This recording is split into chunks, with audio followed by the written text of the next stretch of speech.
سلام علیکم هموطنان عزیز. من مهاجر سلطان فرقتجان حالا در شهر مسکو قرار دارم.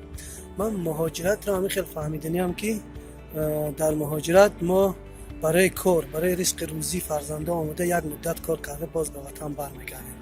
طولی 9 ماه است، 9 سال است که من در مهاجرت هستم. میایم کار میکنم میروم، لیکن یگان جای همین مهاجرت در من معقول نیست.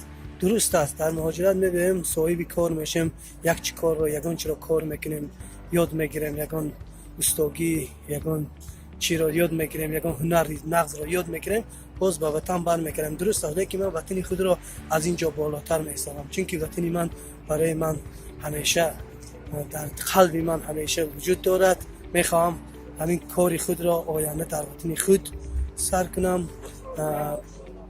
من در این از این مهاجرت گفتنی هم که با وطنم با فرزندان وطنم که خوانند، حالا مکتب های نغز کشاده شدن، انستیتوت های خوب بهترین در تاجیکستان ها کشاده شده است، خوانند صاحب دیپلم خوب شوند و به جایهای خوب در آمده کار یابند، کار کنند، نه مانند ما آمده در اینجا با کارهای سیاه دستند.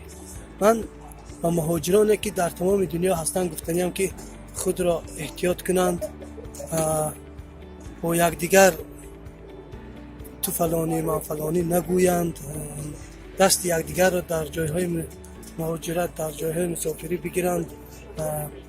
و من بسیارتر یاد میکنم در این مسافری جا وطن خود را، پدر و مادرم را، زن و فرزندانم را، خواهر و برادرانم را، چون که فرزندان ما از کودکی ها سرشان را پدرشان نوازش نکرده کلام میشوند و ما حتی نمیدانیم که آنها چه کلام میشوند و چه بابایی میرسند.